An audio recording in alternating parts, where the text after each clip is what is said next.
When you come out of the battalion in Australia, you do not have insurgency operations. His renowned for his expertise in armed territorial fights. Notably, he played a key role in the project removal.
Good morning, everyone.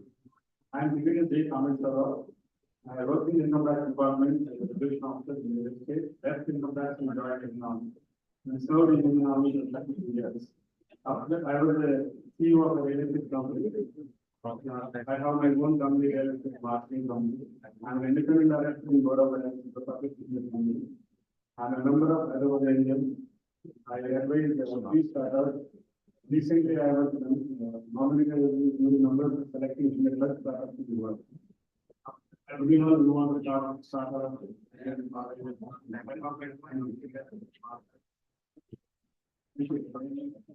morning, Ramesh Varma. As someone who spent over 50 years in the corporate world, decided to hand the corporate move on to government and politics and steel. Run my own consulting, especially focused on startups, invested in 25 startups, mentored about 200 startups, worked with a few incubators. My emphasis or my passion lies in social impact. I run the non-for-profit and provided license for TEDx Hyderabad and work with a few of those companies. And because I have a home to run, I also run a consulting firm called Upsurge Global, where I work with the boards on strategy, go-to-market, vision, and things like that. I love enjoy my time working with the startups. If any of you are looking for mentoring, happy to do that.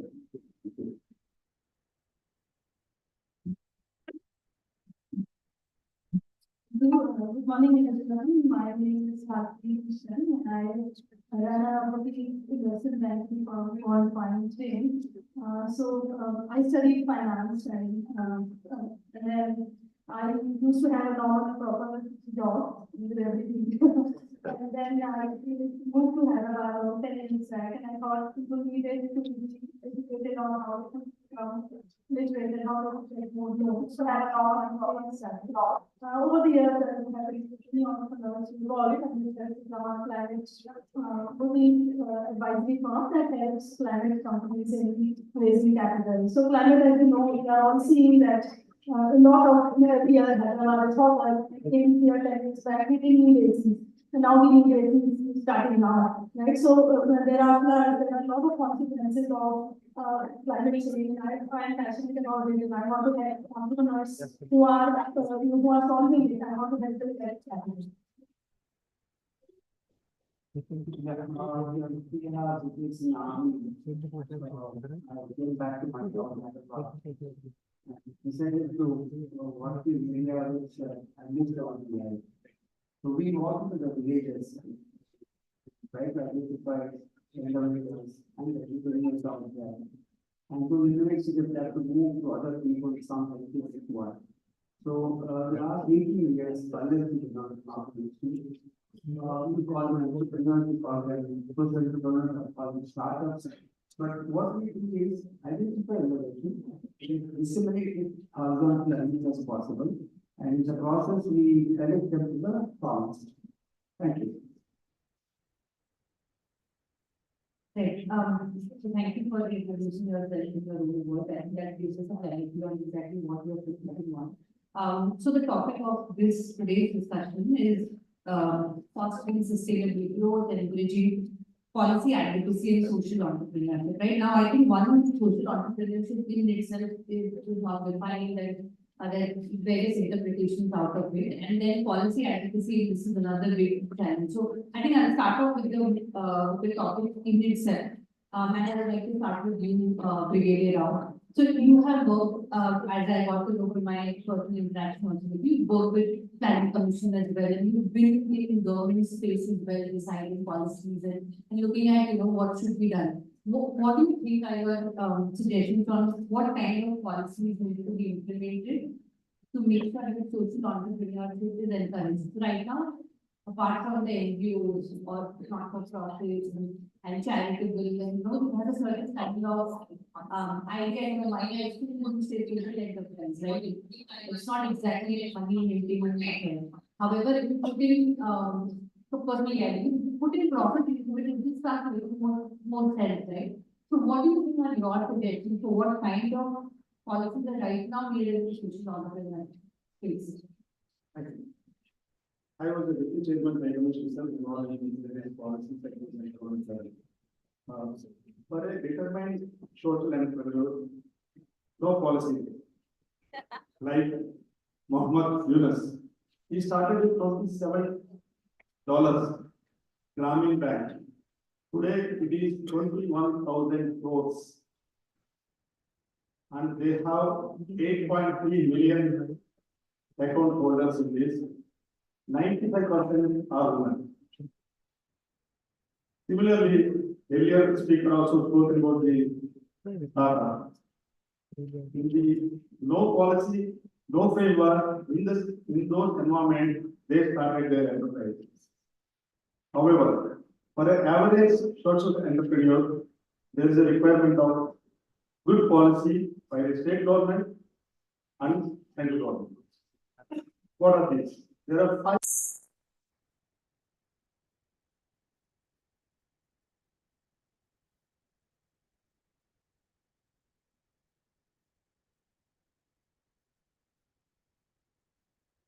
There was no coordination between the state government and the central government.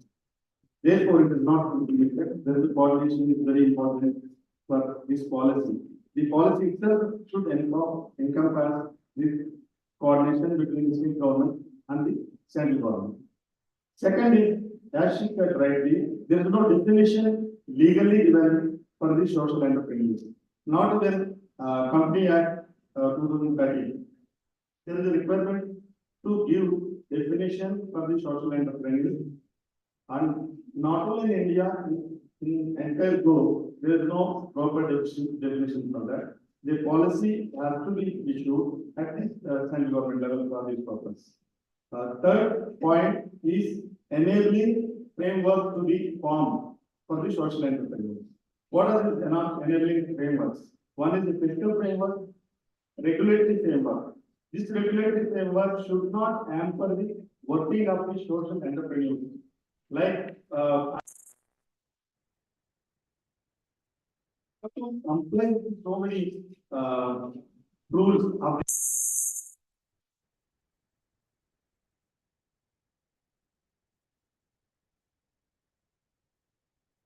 very balanced regulatory framework.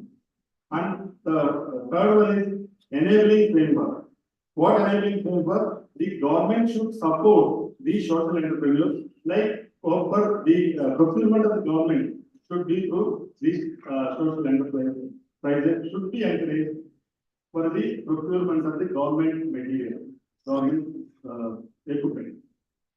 Similarly, finance. Finance is very important. It has again four components in this fiscal and legal. Third one is there should be an investment fund for the short entrepreneurs should be formed by the central government or city should issue a framework for these social entrepreneurs.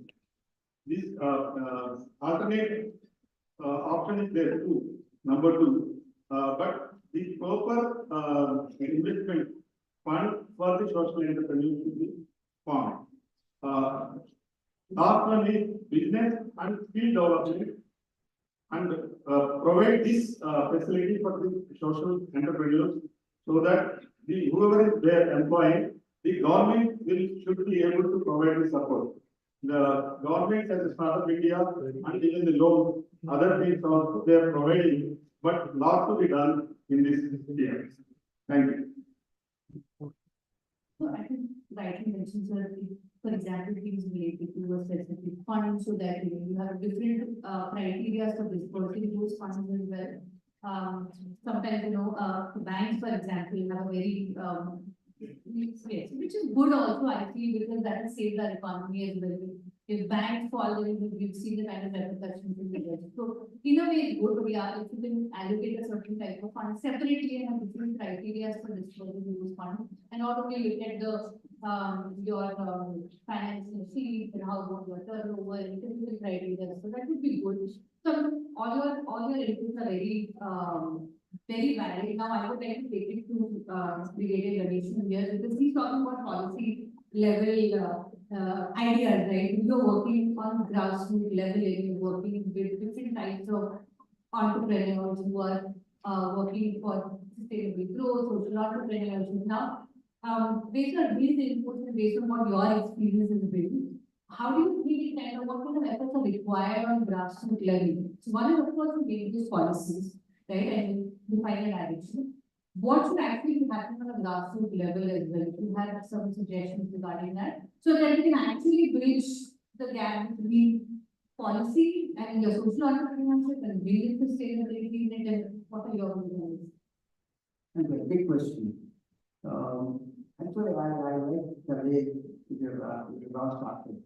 You don't need any policy, regulation to start something so that. And it's true, my children, it's true. Now, if you see the social entrepreneurship, the word society is very important. And the focus to be on society.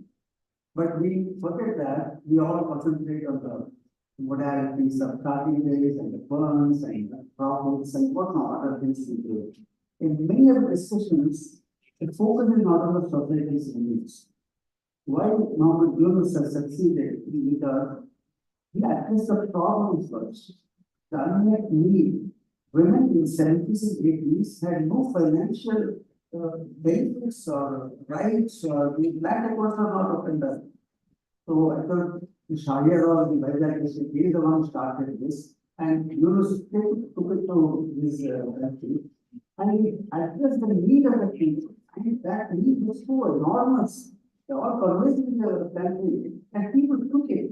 And everybody who came forward and got attracted to the noble thought of the particular in the need. Everybody got attracted, and it accelerated in few decades. It became a huge initiative, and no land up in noble pride, of course, it is us.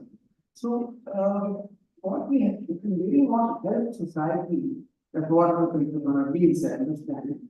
So, first, address the needs of the people. Identify the needs of the people. And also, don't put the focus on the people, but see that give them what they want, not what we can. And the moment you standardize things, they may not be useful because nature is customized in technology standards.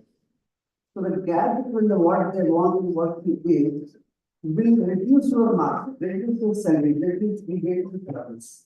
But can we get it customized as much as possible for the masses, and society, the masses understand, not the urban cities. Now, I give one of the examples where no regulation are involved. If somebody took a dog from China and he is the one who goes up and down the electric poles, planting and fixing all the things for the department. So he found it very difficult. He made a small, he took a metal and made a Z-shaped tray and put a zipper on that, tightened it, and used it to go comfortably, like into office chairs, quickly, the pole climbing. And that he made because the unmet need of the entire society was going up the coast. So many population people. Now, once it was shown in NIRB here exhibition in 2018, there was total people get to know, and there's a time we also got the cell phone and all of this stuff come up, so we could sell that. In 1 year, with no investment, no regulation, no marketing, nothing, of course, there is he sold 1.8 crore worth of things in a hut in front of the house. Why did it happen? He was not getting money when banks and he don't have collateral. He's not even getting class. But why we could sell so much is because we get the unmet need of life, the word of mouth. For me, it's a beautiful example of social production. There's so many like this. Chandrasekhar only with the Tata scheme. He found that farmers go to the field and the weed is a big problem. Taking out the weeds, this chemicals is not permitted. If they use the manpower very costly and not timely, because the whole economics of the farmer goes there. So we found helper weeds said where you spray that in the sand, if the sand is every day before, these don't come at all. The helper weeds will destroy the seeds of the weeds. Now we sold for 50,000 acres in last 2 years. Each acre is 3 acres. And it just says if your word of mouth goes on. Now, I think, in my view, what experience I had, I think that social entrepreneurship focus on the people's needs. And for that, whatever is required, you get. So nothing is required, people will get, nothing will come. But the moment we start about regulation or the funding and other things are required for that, not very sure. So that's a perspective. No, sir, I think very well said. You gave examples and you made it real. You said that how you could have without any policy or without any special. You also made it have been running enterprises, right? Ultimately, the idea is it's entrepreneurship, whether it is social or any other. It's ultimately about entrepreneurship. So I think it's good, but there are times when, some form of support system, I would say it's not about, like any fundamental support system helps to bring in an idea which is not such a popular thing to do, possibly in spiritual society. But yeah, I think we have a lot of different types of views and opinions on this. On a similar thing, that you've also been working in the social impact stage, right? And you've been consulting and you are also associated with a lot of different bodies and organizations. There are a lot of, right now, a lot of problems that are there in the society which needs to be addressed. And there are a lot of budding entrepreneurs, I would say, over here. I don't think everyone will go and work in a large corporation. Some of them will go out entrepreneurship. I'm sure I see a lot of people who will be Shark Tank possibly presenting their ideas and pitches. So for those of them who are interested in that, do you have some of the problems that you possibly identify that you are like, these are the kind of sectors that people should work on and find out innovations and solutions? Do you have anything based on your understanding of the scenario? So thank you. Just to the earlier point, I think, my view on the policy side, I think the time for policy is over. What we need now are frameworks. And thereafter, the government has only one job to do, stay out of the way. Give a framework and let the entrepreneurs do what they do best. The government does not understand this. So it's best to let them do with a framework. I agree some guidelines are required, but more of a framework. Coming to your question, I think in my experience of working with both at the grassroots level and with a lot of the urban founders, I think the need is where the whole game change lies. That how well do you understand the need? how well have you had an all-rounded, comprehensive understanding of the problem. And as an investor, being an investor had quite often, and that's my advice to both of you. I hear a lot of startups, especially people who come with some technology background or some business backgrounds. I have a solution. I'm now looking for the problem that my solution can solve. And my advice is that's just the wrong way to do anything. So do not start with the solution, start with the problem. What is the problem that you're trying to address? Because that's where the game begins. And quite often, if you haven't understood it well, that's where the game ends. Now, from a sectoral perspective, I think the question is about the size of the problem, the depth of the problem, and given the demographic that we are sitting on, which is the young demographic in India, which is the rural demographic in India or grassroots demographic in India. I must remember to not use the word the problems are more at the grassroots, education, health tech, health. How do we make these accessible to the larger population in the country in a manner which is very, very easy? And I think that's where a lot more revolution needs to happen. So I would very strongly think that, you get tech, health tech, and maybe a little bit in the fintech. So a lot of work over the last decade has happened on the fintech side, but I think there is still massive desire on education, massive desire on health. Because even today, a lot of our population does not have access to good quality education. And that's the basic we need to provide to every single budding citizen. We are all sitting here because we had the lottery of birth. We had that lottery when we were born, that we were born to a set of parents who could afford to take us to good quality education. We are all sitting in good institutes, but there are many who don't have it. So how do we teach? I think that would be my kind of response. But even in that space, it is about understanding the problem and finding your passion to be able to connect with that problem. Don't go after the valuations. Don't go after the usual glamour. If you create value, if you do value creation, it's guaranteed the valuation will come. It has to come because you're solving large problems. You're benefiting a whole lot of people. The valuation will come. You start chasing valuation. That's probably not. We've seen enough examples. Even as we speak, we are seeing examples from those people who went out and used value pieces of that. And the last piece that I just want to talk about on the social, I think every organization to that extent is a social. The question is what to do with the problem. There are some organizations which will flounder the problem. Some organizations which will be conscious and repay as dividends to the shareholders, and many organizations which will redeploy the profits back into the organization because they want to do it. And that is the basic of the classification of enterprises. I think in the future we should look at, and I'm someone who very strongly talks about that these classifications as NGOs and all of this needs to go. It's all enterprise, some are social because they redeploy the profit. So it's all about focusing on what you want to solve.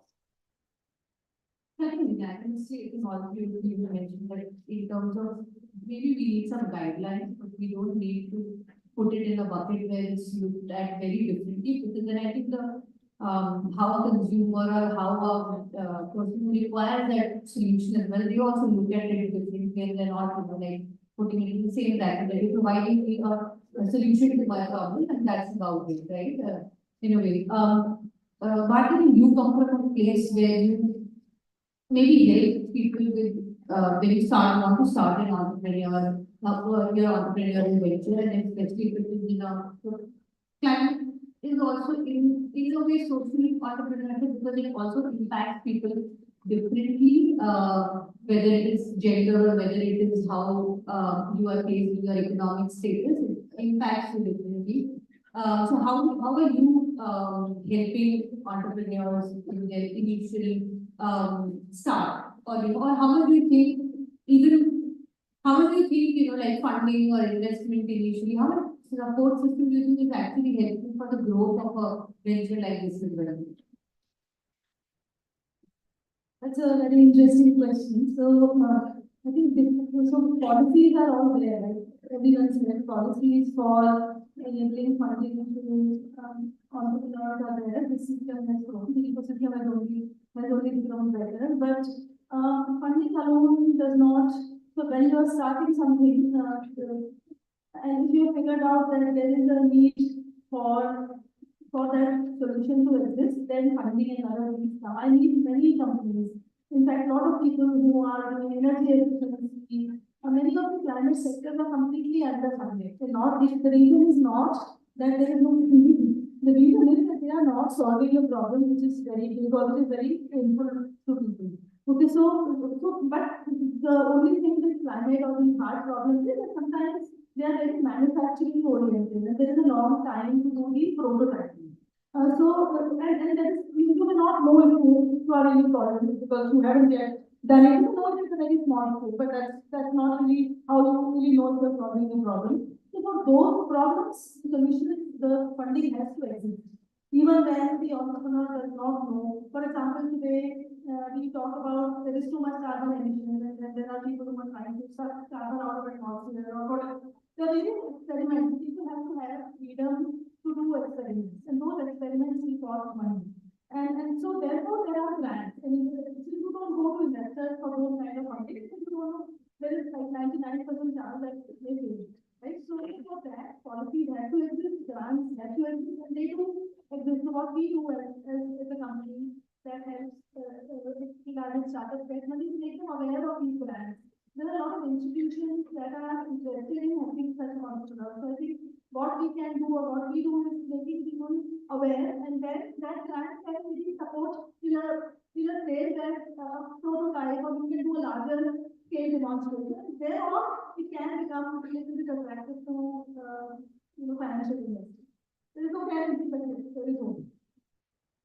So you said that even the fund support is required, but understanding that maybe you are you're doing something which requires a lot of R&D, and at that stage, it's a problem which needs to be solved, and you can take help of grants as well. And maybe at the right time, going to the right system to get that access of capital as well. That is important to identify that as well, and then go to the, and then you or there are others related who are helping with that. So sir, I think you have you have a vast experience in this, right? How much do you think a fund support is a challenge? Second, do you think apart from the funds, like lack of funds or capital, are there other obstacles or things that actually hinder the growth of an enterprise which is into, I would just for like sake of the conversation over here, which is a social enterprise, right? Do you think there are other challenges which also are existing apart from the lack of capital? Yeah, I speak the grassroots innovations perspective, and I also consider that customers for these are classes people. Now, we understand characteristics of our customers, which most of us do not know, nor it is going to the classrooms. Now, society needs people down there. They have their aspirations, they are linked with nature. They are more in harmony with nature than what technology and the world and desire, not much. Now, they also want appropriateness. They want affordability. They want it to be easily operated. They don't really require to operate particularly. They don't want dependability for repairs outside the village. They want right there or in the town. So the core phase should be reached, and they want affordable experience. So these are two challenges for any situation. But these are tools. If you don't address them, you get into problems. And these are ones which are not can be trained or learned. You have to educate them, talk to them, understand their needs. You have to do a lot of work on the ground. It's very easy. They are open up. They really want to learn. But can you give them? It works out. And when you give them, my dear friends, they will lap it up and they will make them teach you, they will do Ashirvad in it. It's not so. And one more challenge I have is this we call it grassroots innovation or entrepreneurs. dissemination of information about product is very difficult because job is very hard. These players do not have so many customers for the same product. And not scale up, you need to spread geographically, not that cost you on the job.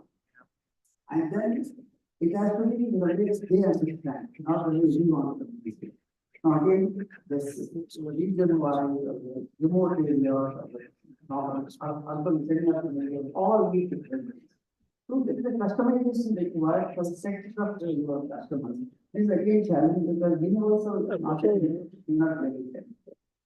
And remember, the really and your products are really labs. Now, how the lab product is used by, will they able to comfortably use it or they going to have to pay? If they use the pay, your product will be demand. If I can answer it more. One more entrepreneurship which we might think is an extension of social entrepreneurship. We call it grassroots. What does it mean? You promote 10, 20 grassroots innovators. We have solutions to making the but they have no connection about accessibility to information or quality, package or marketing, finance, nothing there. But they have a product which came out because it addresses a pain, it addresses a need, it is required. Now, some of you can come together, make a sort of a, I won't say corporate, but a company which can take on 10 to 12 grassroots innovation. And manufacture decent players in the village and later on that village, support them, market them, and handle them. They are something to do with players. That way, the needs of the people are available in the villages.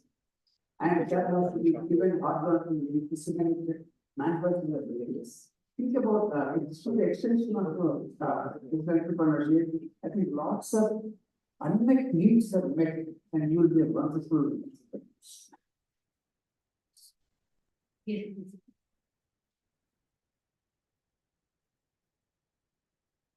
When you really want to do social intervention and you identify the need and by, I guess it will say, you want to do something for the population, then cosmic energy will support. I will give an example. You know, second normal business. They developed the shoe. Where funding has come from the international companies, we told I cannot be any profit, but there will be an impact in the entire population. They have supplied shoe at €1, means you can say at 8 rupees. Similarly, they supplied curd, manufactured without profit, which will have impact. Therefore, if you have a determination to do good for the society, everything fall into place. I think it's a wonderful point that you put out here that what we are building in cities and you're building for people in, say, like, areas where you are talking about the grassroots level, the solution may not be fitting in for them, right? So, and this is disturbed, I don't know if it already exists, but are there, for example, incubation centers and places in those areas which can help to build according to the requirements of the particular sectors? None. Nothing in the villages. Today's system only works in the farmer people, nothing for the villages. There is nothing there. Not even what to establish in the incubation is a funny word. I don't think it's a word we use it to understand it. Incubation is what? Connect and lead. You don't hold hands in the end, is what I understand. If I'm wrong, correct me. But use the word nurture. There is a part of the power. It should have good language, inspire. Nurturing is what? From seed to the eat of food. No, what complete change. Any entrepreneurship, any social activity, if it is not reaching the beneficiaries, it will not have a job. Because there are so many structures in the system where create the one activity and very happy over one time. And no one takes things to the logical conclusion of reaching the beneficiaries for which you start your activity, as all said, need-based entrepreneurship. Now they're learning existing, but what do they need? Do they really need us? The question is, Just don't think that they are very indispensable and all these people are not so good. They are very good, they can handle results. But what our interest is that in a village, somebody Malaysian made a coffee machine to reduce the pain of his mothers and his land gradually, with which the family improved financially and health-wise. How does machine do the entire US in that particular country? Can you do it? Let's say we come. You see what is available, what is required, you have to identify and see how this particular solution benefits the maximum people who want. And it's possible to do. And we don't only have big organizations, like, like Palestine, the last 18 years, we did more than 500.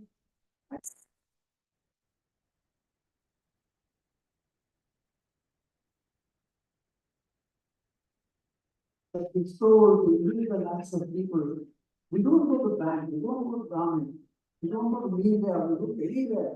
Go to the people like you. And what is required is not crores, it's thousands of lakhs right now. And one thing, they go slow.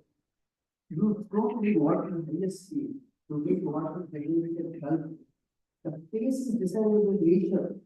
You want artificial to something, you are in for trouble. Related, operations have to go gradually and seasonally they require, you don't require probably some of them. And the seasonal requirement, how to handle this, to understand this. Give them the negotiate one. And they enjoy it, maybe they don't mind extra also because you're giving them at the need. So there is a totally different perspective. If you want to see relationships like that, but when you are supporting structures or finally and customers, I don't believe the colleges teach you. I'm honestly telling you about it teach you. You have to do it. Something collective knowledge, something amazing you can learn from them. But I believe I want to tell you and I want to request you that please look at your society. It's so much in what is in this village is required by 100,000 villages. But this guy doesn't know that they need it. Now he has the capability to reach them. They know what is existing here. So look, problem is there, solution is there. You can make it harder for dissemination. Village to village, land to land, woman to woman. Can you do that? That's the way. It is not money is not there. No. Money is there, training is there, the things are there because the numbers are more. Large numbers. If you say one seeder for 6.5 lakh villagers, look at the look at it differently and don't see only to money and profits. Then I think you will get the right understanding and you will do very well. Take blessing society. Thank you. Wonderfully said, sir. I think we can have in terms of not policy things, but for example, panchayat system was set up, also Anganwadis, so they're not fancy things, but they are supporting and they're serving the purpose of an Anganwadi. A similar nurturing center for possibly new innovations in those rural areas. And then you're right that money is not the problem because I was reading that they've put out new data where people are spending in both rural and urban more money on non-food than food now. So that means money is available, but for real problem-solving things, they have the capital to invest in this. So is there anything you want to add in terms of sir had mentioned that you also mentioned about what upcoming startups or businesses can do. But you can also add in because I think there are a lot of people over here. I got information that even in Shark Tank they're looking for more infopreneurs and other type of entrepreneurs to come up. That means slowly and gradually it will definitely take up more space. If you can give ideas to budding entrepreneurs there around that. In future, you can see the various sectors where the entrepreneurship will flourish are likely to startups are likely to multiply by 30 years, whatever. One is gaming. Gaming industry today is about $220 billion in the world. By 2029, it will double. Actually, it's going to about $450 billion. Similarly, VR also has $200+ billion presently, and 2029 is going to $470 billion. Third one, AI, everyone knows that AI is going to play a major role in the entire world, in the startup ecosystem. Another important thing for India is the food processing. Today, 75 billion tons of food is wasted because there are no proper logistics for that. Transportation, storage. If someone can start up in this field, they will have a very good scope. And last one, there may be many. These are the few ones. And waste management. In the waste management, recycling, waste management also have a different segments. Today it is a $13 billion industry in India, and there is a lot of scope. Especially if you take the EV batteries, imagine after 5 years how many EV batteries will be discarded. They have to be recycled. Okay. There is a lot of scope in this space also. Thank you. If I may add one more area that I think is an important area where innovation needs to happen, and many of you should focus on that. It's the whole delivery mechanism, the tool that Brigadier Rao talked about. Now, I'll give you an example of an organization I'm associated with as a strategy advisor. It's a social enterprise called Google. Who went 20 years ago and reformed the development happening at the grassroots level with no money or minimal money. Don't say no money, but with minimal money. The model is that there is a need that local villages have. Somebody wants to build a school, somebody wants to build a road, somebody wants to build a lake, somebody wants to dig a borewell. So there is a need. Now, the model that they employ, they go and work with the local wisdom and the local labor. All of it comes from the locals. So it's not being brought from a city. There is no engineer who's coming and telling where to dig the well. They know how to do it. All that they need is some method of a structure that they need to do. And they come to all of us and ask us, some of you may have heard of the organization, but they take what is called the urban discard. So all our old shirts, old utensils, old tarpaulin, old material that we have at home, when the material still has a life, we have got those. In 90% of the cases, clothes are not given away because they are torn. They are given away because you are fed up of wearing that shirt or that dress or that shoe or that cap or that jacket. So it still has life. So the model that this organization employs is they take all this material, process that whenever required. If it's reusable, reuse it. If it's not reusable, then they make new products out of that. They are the largest producer of all of these old material, right down to the fact that katran, which means small pieces of cloth, they make sanitary pads, which are given to women in the smaller towns. So this exchange of material with labor and wisdom is what drives development that's happening. While all of us were stuck in our homes during COVID, 700 kilometers of road was built during those 2 years using this model in rural India. Because rural India was not closed. You know, this lockdown happened in our urban cities, villages were working. This model was working. Close to 100 bridges were built during the COVID period using this model. The idea here is not to really sell goods, but the idea is to talk about innovation in the delivery model. Because that will also create a business model. That will also create something new, and that is required. Food, for example, there is enough food in our country. You hear so many examples of food getting wasted and thrown, and you have hunger at the other. Now, how can somebody solve that problem by finding an innovation of utilizing the food? You don't need, there is at the other end people who are creating lab-created food. Yeah, we need that, but I think more important is the food we have. Let's find a method to do. That would be another place where I think there can be food innovation that come up with that take us to it. I think all live examples of people who have done, seen how to give an example of Brahmin band, not example. you are also mentioned, that helps to put in the, put in perspective that, what you're talking about is already being done as well, and it is done for profit as well. There are enterprises built around it and the problems that they have solved. Now, I think as a country, how we are proceeding ahead, I think a lot of us feel more prouder of being called an Indian and how it's projected outside. We're trying to become a globally recognized country as well, right? We're becoming a powerhouse.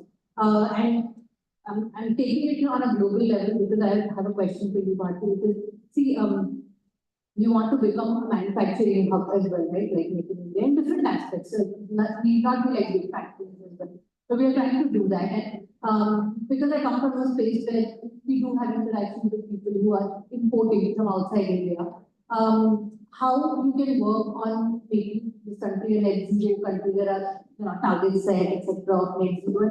And a lot of students are also now learning about these sustainability or about ESG or about environmental aspects and how it's impacting the carbon footprint. Now, if you can add on to what do you think are challenges that we face and maybe what are the more pressing problems that needs to be solved in this space of being net zero, so that your enterprise becomes more lucrative for exporters. And so let me start with what net zero is. So all of us as individuals, we emit carbon, right? Today I took a cab to come here. I emitted that fossil fuel will burn and I emitted carbon. So the country, we emit lots of carbon and we are the third largest emitter in the world.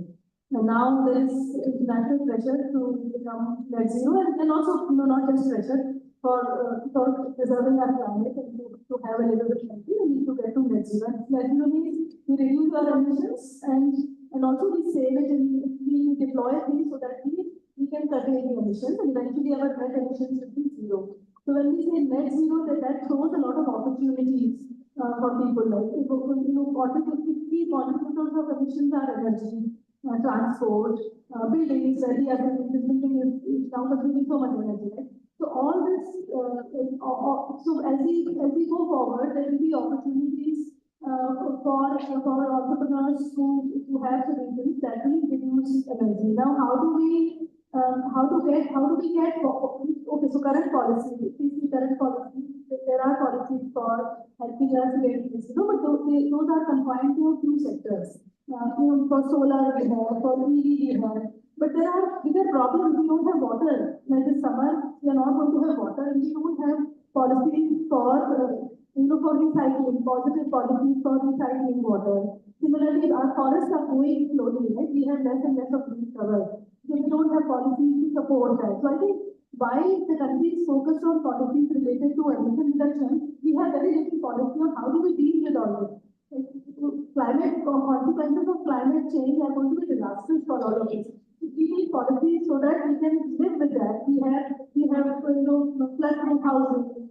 And it impacts it leads to a lot of social and inequity. When a flood comes, who gets impacted the most? That poor gets impacted even more than the people who have houses. So we need policies towards equality so that all of us could deal with climate change.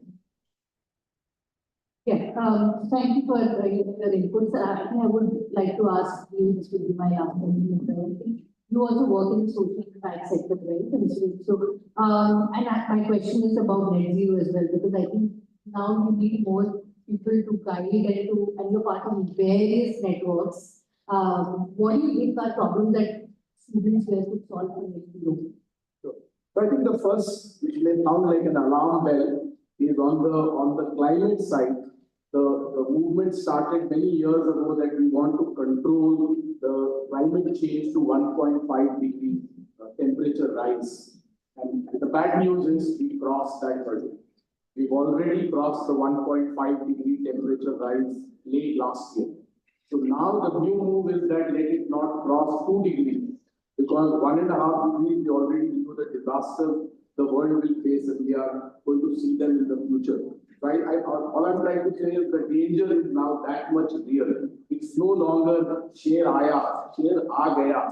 Share is already in the house now. So 1.5 degree temperature rise has already happened. To your point that I think net zero or on the whole space, it is again to go back to look at the grassroots. And lots of problems exist today. For example, there's a company, I don't want to name the company, but who's doing phenomenal work out of these PET bottles. They're making a fantastic range of products from this. And everyone thought that it's going to solve the problem. But because our source segregation is so poor, they are having to import waste plastic from China. Imagine in India, we generate millions of tons of waste every single day across the country. But because we want to make good quality product out of recycled plastic, we are importing recycled material from outside. Now, like that, lots of problems exist. The question is really to go down to the grassroots. And my advice to most of you will be that get out of the research on the internet about it. Because there is very little in relative terms to what's happening on the ground, where you are seeing the results of what's happening. You know, if you get an opportunity, go across to the mountains and you see the real problems that are happening. Look at water and look at the scarcity. Water is becoming in the city.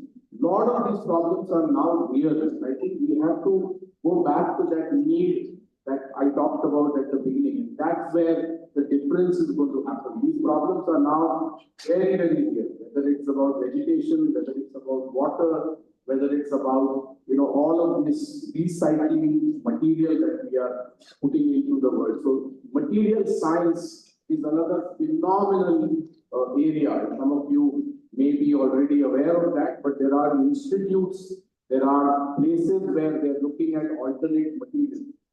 That could be another massive space which will hopefully contribute to the net zero at the end of the day. I just want to end and close with one comment from my side. While you've heard a lot about the social side of things, and it's very important. Passion is very important, understanding the problem is very important. But the one lesson I think you all need to remember, and I'm saying this because of my experience of having dealt with 250 plus startups, is one line that I tell all the people I work with. The only business of a business is to do business. Okay, I might be climate tech, I might be whatever else, but sustainability within your organization is equally important as much as the sustainability in the world is. Because if I can't sustain myself or my organization beyond a year, there's very little I can do to solve sustainability problems. Which means you need to focus on your business. And I repeat, the only business of a business is to do business. So you need to find a method to be able to say, how will I sustain myself? How will I survive? Because if I don't survive, what problem am I solving? Thank you so much, everyone. Yeah, I have an answer for you. Those of you who are keen to work in the rural areas, understand them. We can share our experiences in the last 18 years. Come over to college, or just put college in the Google details. So if you're interested, please can come individually or either way. Listen to us, just take a call. But knowing the things what we do, perhaps it helps you to make a good decision. And I all of us do. Thank you, sir, for that offer. I'm sure we will take it up and reach out to you. Thank you, everyone, for giving your answer.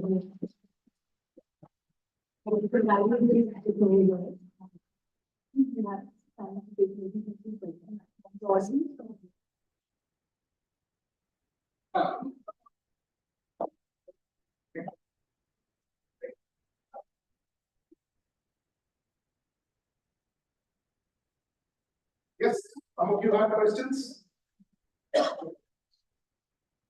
No? Yeah. You mentioned that the policies that are impacting the social enterprise, you talk about the government should make a payment to not interfere with the to align with what are the government is.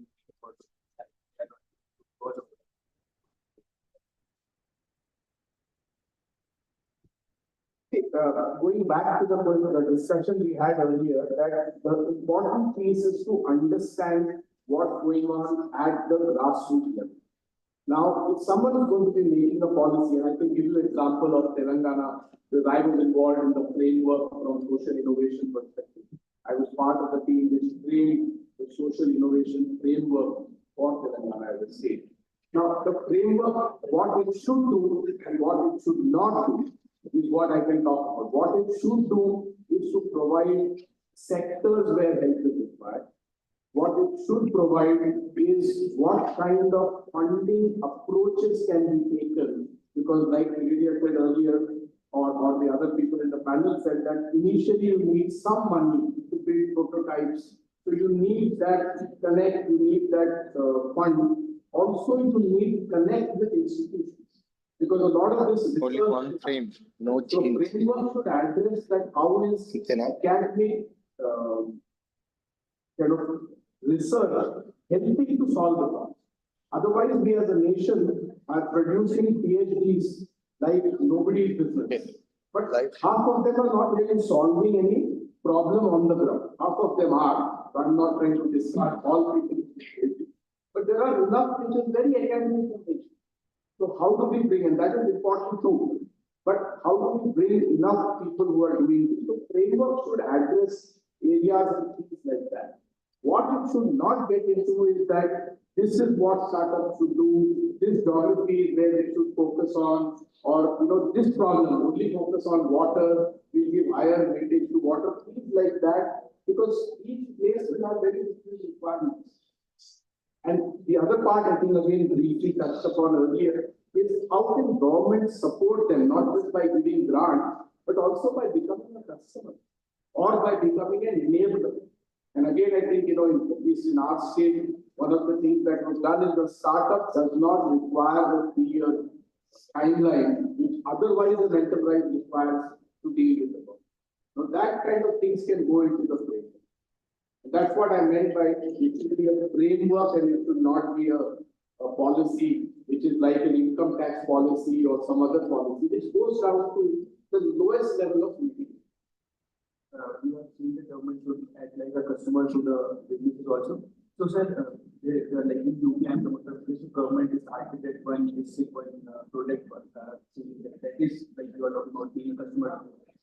That's a good example of the framework that you pick up what product you want, whatever is best in your village, in your district. We will help you find a method to promote that, to take it out. We won't come and tell you that you should do this. Now, the difference between policy and framework will be that. Policy will come and say, you make science. And framework will say, we will create a marketplace. You develop the product, we'll help you market it.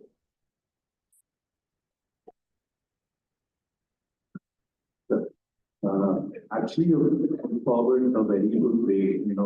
You've told that there is a lot of farm produce which is getting wasted, but then, according to the hunger index rank, we rate 100 with so much of production, with so much of, my question is to Vivek Kavarmasi. With so much of production in India, and all of this is going wasted. And at this point of time, there is farmers protests going on in Delhi, I think, and they're asking for MSP. From my point of view, one of the person who is social entrepreneur is farmer, but Indian government cannot give them MSP because that is costing them around 80% of their whole budget if they guarantee the MSP. So how can you solve the farmers' problem, and how can you solve the the food is getting wasted because there is lot of FDA couldn't take a lot of food into them. So how do you solve it? So I think there are 2, 3 things to touch upon. Let me first of all clarify that notion that MSP will translate to a massive burden to the government is a complete false. MSP is a method that if the produce is not sold in open market at a certain price, then the government is guaranteed that we will buy it at a certain price. It does not anywhere mean that the government is going to buy all the produce at the minimum selling price. That 80%, if I may call it rumor doing the rounds, that the government will end up spending 80% of their budget and all of that. Government does not buy all the farmer produce even today. Majority majority of it bought by you and me. Now, what they are trying to do is that there must be a method to regulate that price so that the farmers don't suffer. So that's the first point I want to clarify on the MSP, that it does not translate to such a massive burden on the government. To your second point on what is required, again, MSP, regulating the MSP, regulating what the state should do falls under the policy side. What is required from a framework perspective is how do we enable the wasted material or the material which is going to go waste in a matter of, grains don't get wasted overnight. Some of the fruits and vegetables do, but grains don't get wasted overnight. So we have enough lead time. Now the question is, like Brigadier Rao mentioned earlier, are we developing enough cold storage facilities? Are we developing enough good quality transport facilities? Are we giving access to the farmer to be able to get the best price for their product? I may produce onion in one region and everyone else produces onion here, so the price is regulated here. But the price at some other place may be very different. If I can provide a solution which can carry this at a reasonable cost and sell it in the area where I get a better price, I think that is the kind of solution which are required. Yeah, very nice discussion, and it's I think the point which is everyone's concerned directly and directly. Now, try to understand what is the working symptom, what is the problem farmers is facing, why is it at loss? Is enterprise, the input and the process is output. Why is enterprise is totally unviable today? It was not so 2 decades back. What made us change? Try to diagnose. 2 things I can tell you the way we walk into the village understand. Inputs, process, output. 3 major blocks of the farming. Inputs are today, they're dependent on outside. And seeds, electricity, pesticides, fertilizers, labor, machine power, all these are to pay in cash and dependent outside, not input in the village or the. So input, they have no control. And we have managed to do this together. The process, so much of affect the climate and the other things and price, everything. The he has no control on it. He tries to control, but he never understands that. And the last of the he has no control. And the price, of course, we call it free market. I don't know what is free in that, but a free market. Now, you see, the 3 major elements of the gas farming is unviable today, and they managed to do it by order of person, the departments, governments, and companies, corporates, whatnot, everybody.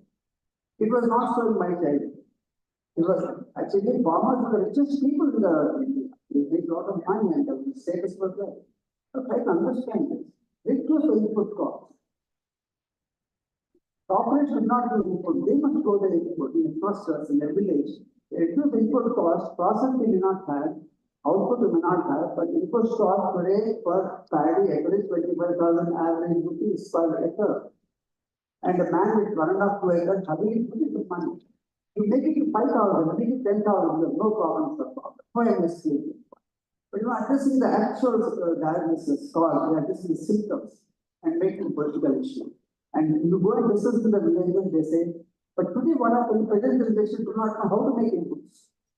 Earlier, the traditional knowledge is not come. Scientists said, okay, don't go for traditional knowledge, you go what we did. And the present generation over 30 to 50 years age of farmers, they don't know traditional knowledge and they depend on the outside, that's not working. So they are listening. Neither here nor there. We have to get them out. Also think about it.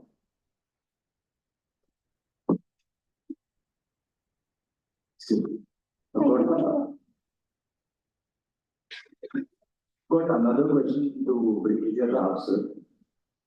No. So I've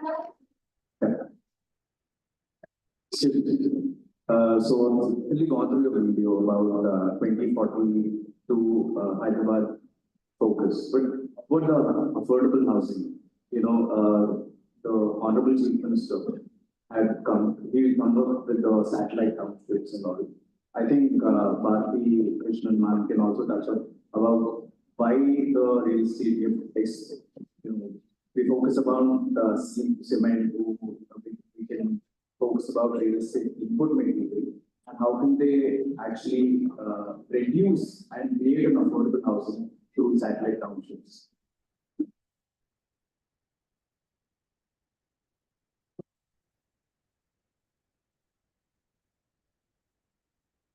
Yes. Personally impact and I will. I have done a thesis on this. Housing for all by 22. I will. Thank you for the questions, and I extend our gratitude to the panel members for answering the questions. As we draw to a close on today's panel discussion, I want to extend my gratitude to all our esteemed panelists for sharing their insightful perspectives on a topic similar to what we have been.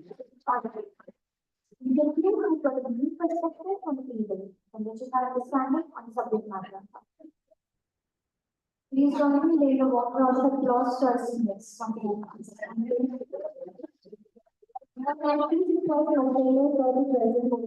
panelists has spoken of our appreciation.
Thank you, sir.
the session of Startupedia 2024. I am Shradha, and I'm Sameksha, your MCs of the day.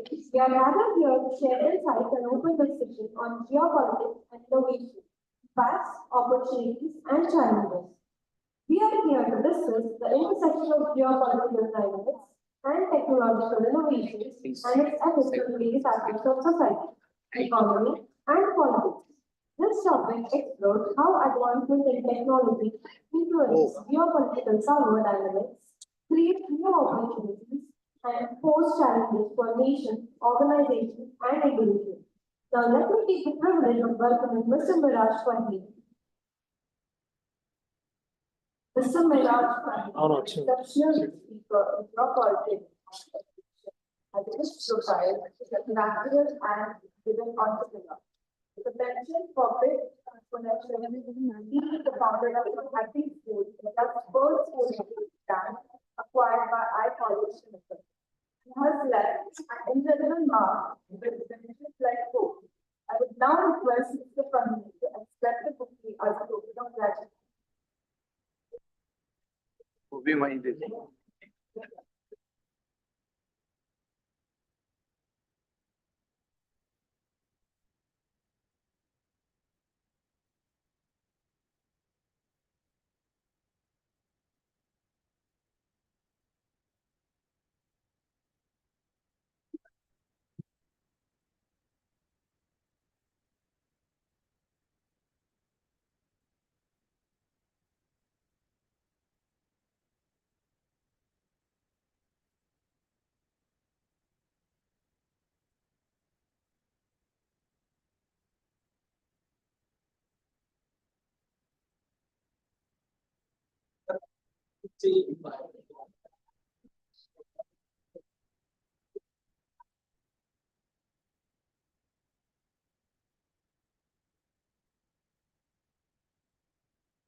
Sorry.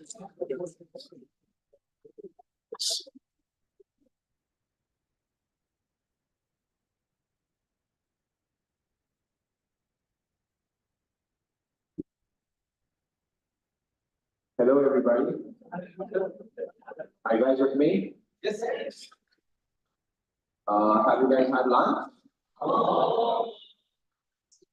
That's tricky. So I'm starting between you and the lunch. Awesome. I'll keep that in mind, and I have a very short presentation, 5 slides or so. I would like to keep it interactive, and before we get started, thank you ITE for having me again. I think this is my fourth or the fifth time here, and I enjoy it all the time as always. Close. Lights close. So before we get started, a little bit of my background so that you guys have some context. I've been an entrepreneur all my life. Been an entrepreneur for 14 years now. I did 4 companies. I shut down 2. I sold 2. I run Adventure Park, which is India's largest IDSA startup incubator. I started India's first coding bootcamp in 2013, sold it to my college Australia in 2019. This was my startup where I was actually exposed to geopolitics in the real sense. So we will get started.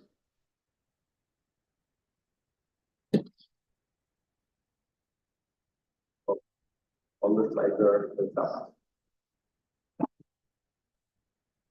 And then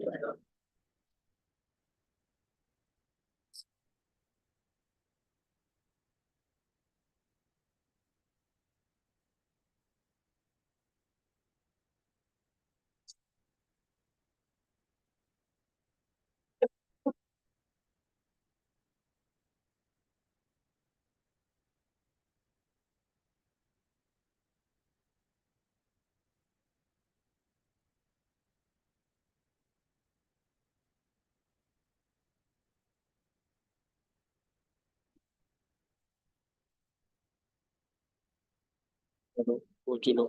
How do you know?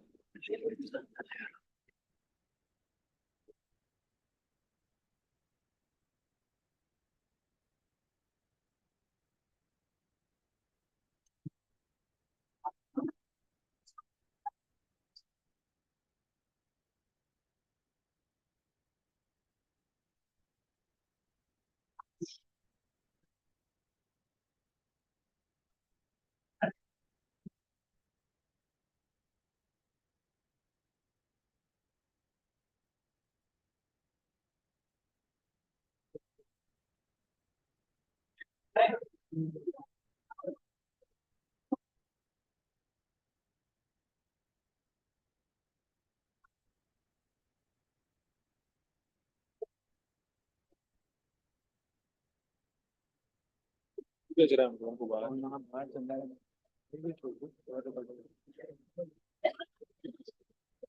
sorry for the inconvenience.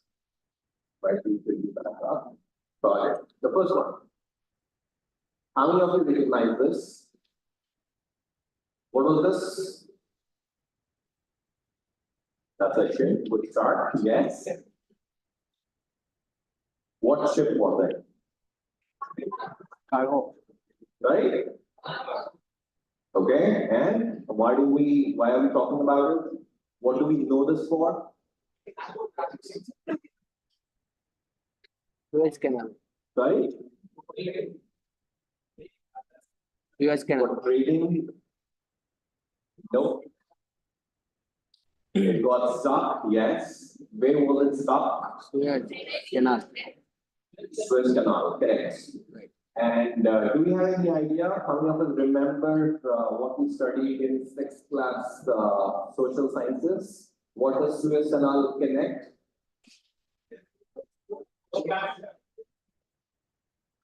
What does Suez Canal connect? Europe with? Exactly, excellent. I'm glad.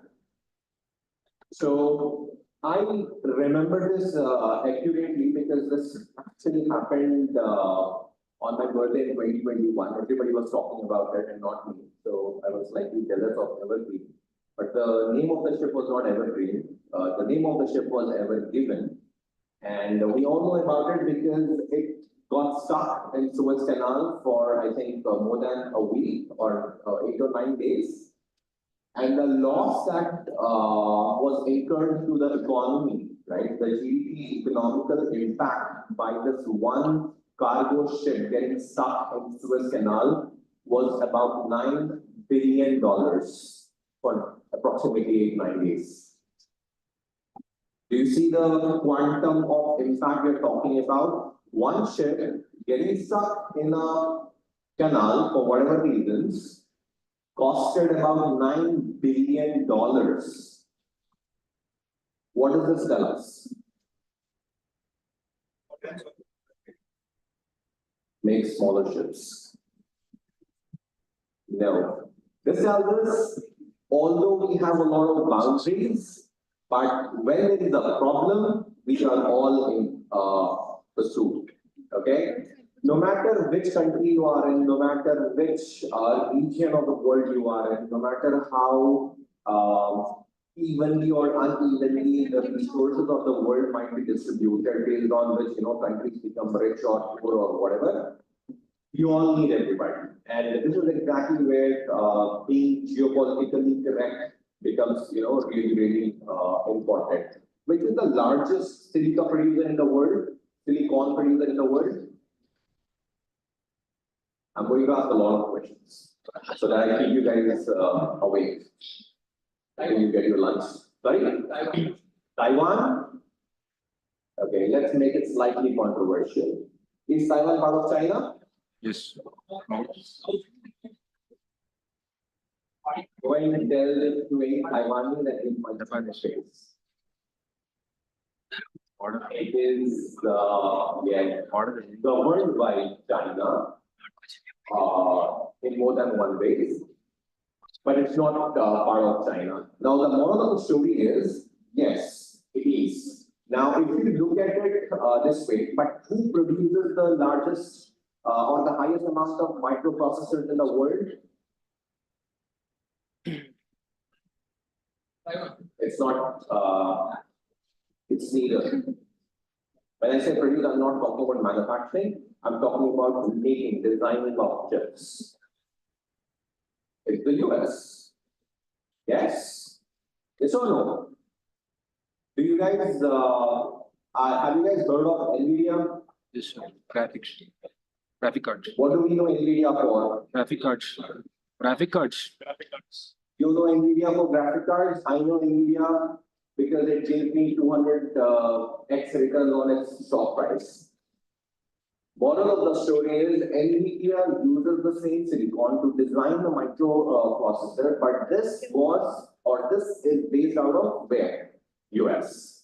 And if you look at the innovation that we work on, that we come up with, do they have boundaries in real sense? We sit in India, we produce whatever we produce, but we consume that the whole world has created for the whole world, correct? But we are not here to talk about, the boundaries of geopolitics. Rather, I want to focus on how nothing or none of those borders actually matter. This ship actually carries literally everything from electronics to consumer goods to minerals to raw materials to agricultural produce, so on and so forth, from one part of the world to another part of the world. And Suez Canal actually connects it. Now imagine the country that actually touches the borders of the country that touches Suez Canal. They say, hey, we are not going to let you use our canal. What do we do? What will happen? What will happen? Stop the supply chain.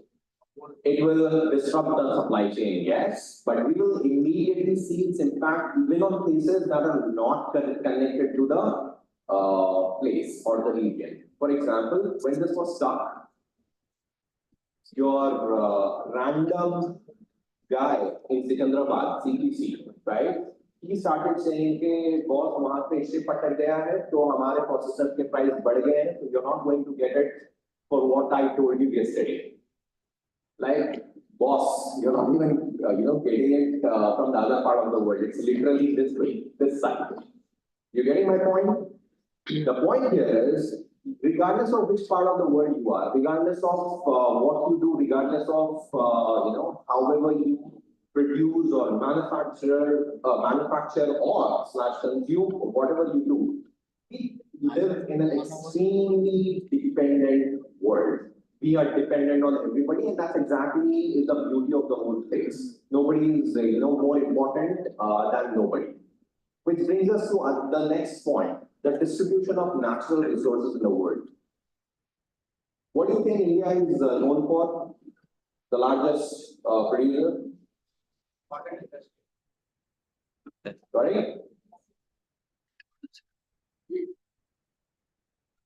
The PDF.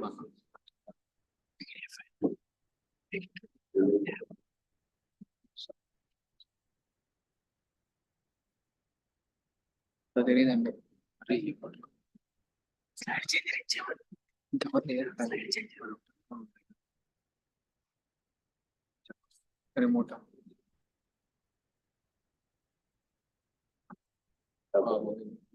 I'll have to live with this.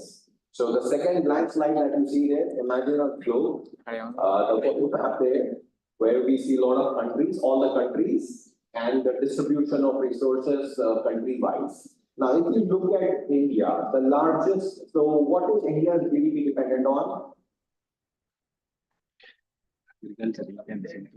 Very good. It's agriculture. We depend on agriculture heavily for our primary exports. Correct? Second,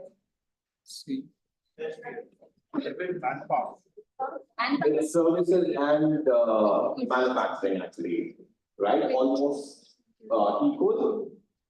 But if you look at another country, pick up another country, pick up China. What do you think China is dependent on? What does China?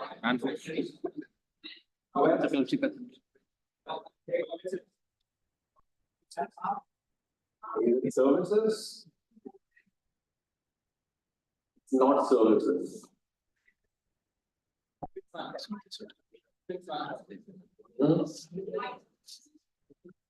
Export, like those are different. Yeah, but that's not, not heavily dependent, but yeah, it is. Raw materials of what? Even US is majorly dependent on agriculture. Majorly. Okay? And then comes the information technology, software services, and then of course manufacturing. Moral of the story is, this was until, let's say, the last decade, right, until 2015, until 2016. Things are now changing crazy fast and crazy bad. When I say bad, what I mean to say is countries are now moving away from the dependency on the natural resources that these countries actually had. What does that mean? Which country can we think of when I say this? Countries moving away from the dependency that they had on their natural resources. That's Saudi Arabia, yes. Saudi Arabia is known for what? Oil. Crude oil. Crude oil. Crude oil. That's oil, right? It's one of the largest producers of oil in the world, correct? It leads the OPEC Council, oil producing and exporting countries, correct? But now, if you look at Saudi Arabia, while right now as we speak, majority of its majority of its GDP contribution comes from oil.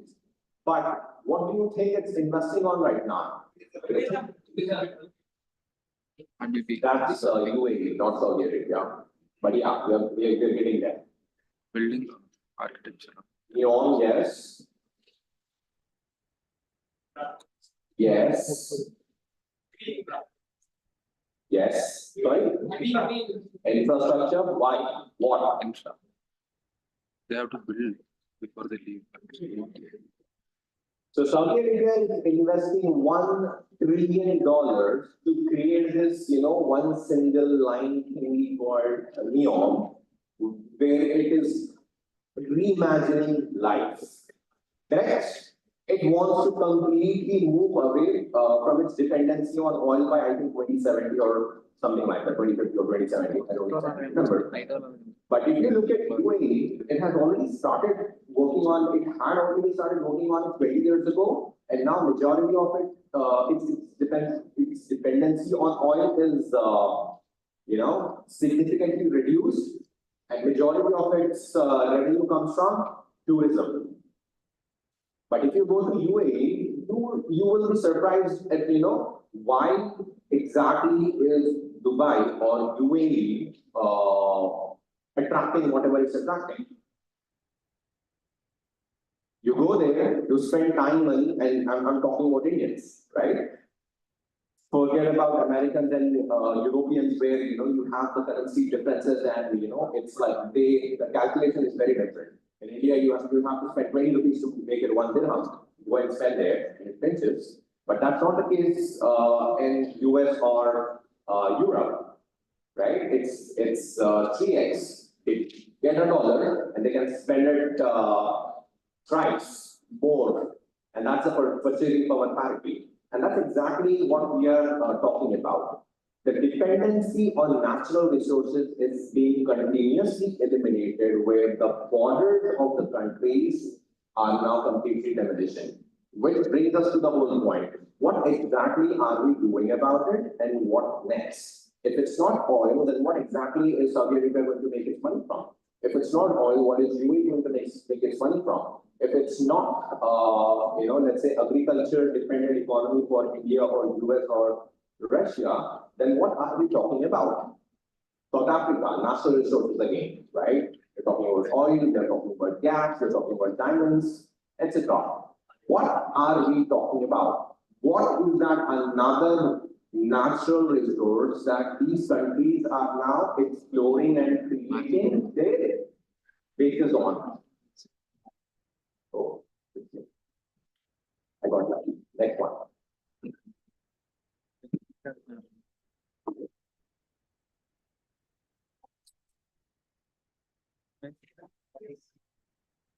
Can you just read this slide? Stanford entrepreneurs generate world revenues of $2.7 trillion, trillion with a T, annually, and have created 5.4 million jobs since 1930s. Stanford alumni and faculty have created 39,900 companies since 1930s, which, if gathered collectively into one independent nation, would constitute the world's 10th largest economy. and these numbers are outdated. I think it's 2015 or 2016. We would have very well crossed $3.54 trillion by now. I'm pretty sure. And this would be one of the world's top 5 richest countries. And definitely, in front of India. What are these people doing? What are we talking about? And are these things geopolitically influenced or dependent? I want an answer from you. What do you think they are leveraging? What's that natural resource that they have used to create that kind of an impact? $2.7 trillion of impact. And we are talking about an institution just like ours. I've been to Stanford. I did a couple of programs there. I studied how the incubation center runs. It's called Startupedia. I've spent a long time on Stanford's campus. And that's how I'm saying, right? Their campus is no different or no better than our campus. Then how exactly is Stanford, or how exactly Stanford managed to create an impact, which is way beyond $3 trillion? Yes. Data. Using data. Okay.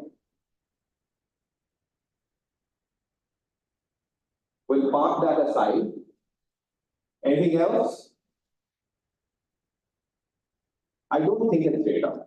Data is an outcome, right? And later on, it was leveraged and people created whatever they created on it. For example, you could not, or we cannot use or create anything sensible without leveraging data on AI.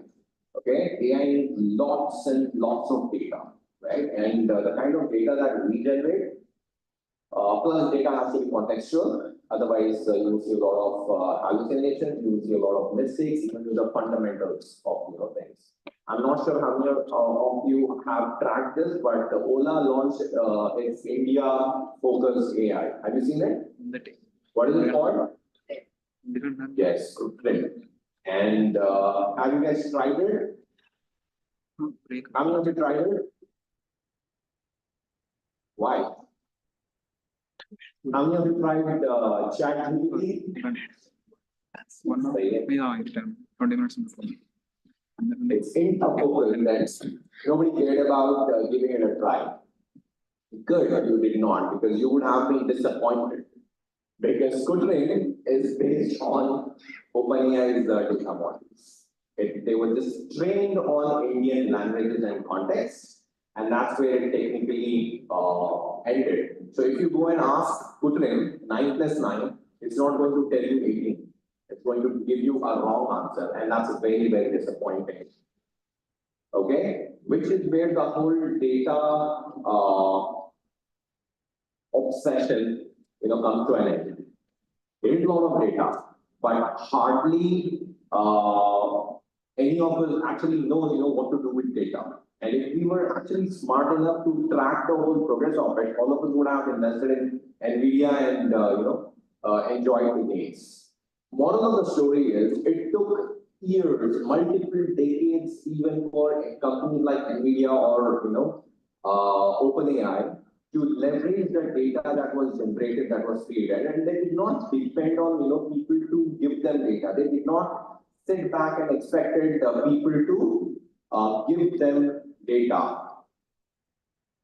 They basically eliminated the mental geopolitical barrier that they had. They created multiple sets of applications and just sat at it and continuously worked to make whatever they made, which now the world cannot live without.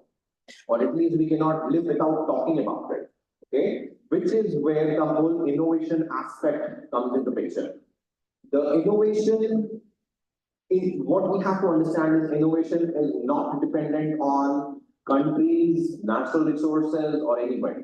The most important natural resource which I'm trying to bring you all to is the human resource. The ability to use what we have and make something really important, something really useful that we can basically export is the moral of the story. And how do we do that? Begins the conversation, right? And there are several ways to do that. the limitations of, geographies, the limitations or the dependencies on natural resources. The only one resource that all of us need for us to do whatever we need to do is internet and a good computer. Yes, and that's it. Sky is the limit. There is absolutely zero limitations to what you and I can make, and there is no government intervention, there is no political intervention, there is no geographical limitation for any of us to do whatever we want to do, regardless of what we have or what we don't have. It's just the will. It's the question of the will. It's the question of the skill. It's the question of, why do we want to do it? Which is where India comes into picture. India is the world's most populated country. Yes? Yes. Which means we have more brains than any other country in the world. Yes. Yes? Should that not make us the richest country in the world? Why are we not? Why are we not? In what situation? Education.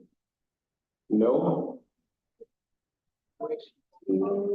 We are responsible for the purchasing power capacity. Political? Like what? I mean, I don't think anybody stopped us from doing what we want to do. I was with the government of Telangana for a year, 2018 until 2019. I was part of the first batch of innovation fellows. And I worked with the Ministry of IT. Where the mandate given to me was the incubator where I fell in love with. Okay?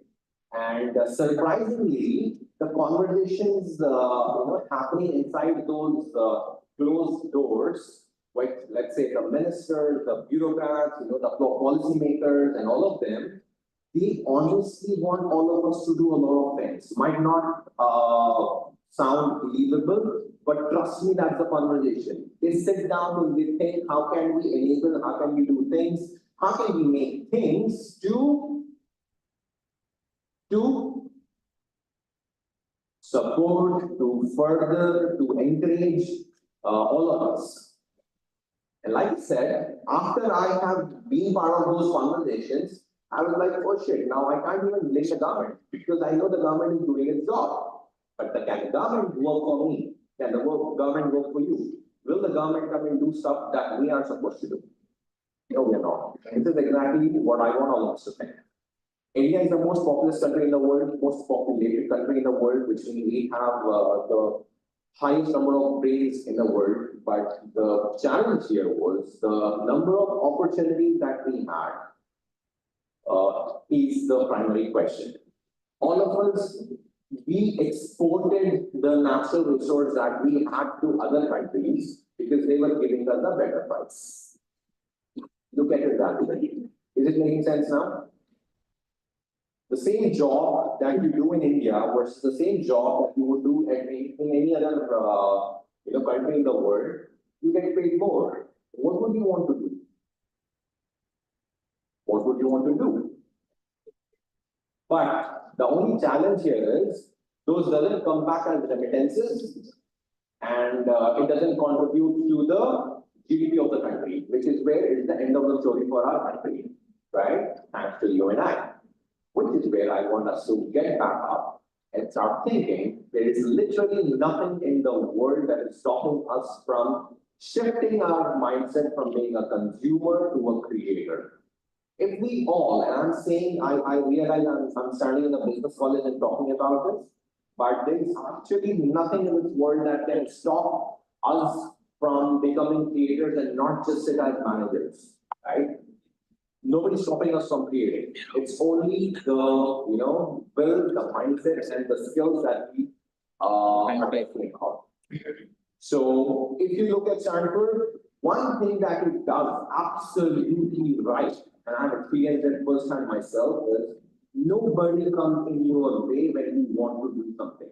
They don't tell you, hey, you have a science background, how do you code? They will not tell you, hey, you don't have mechanical background or manufacturing background, why should you manufacture? Hey, you're not from agriculture background, you should not, produce food or whatever. There is no you can't do mindset.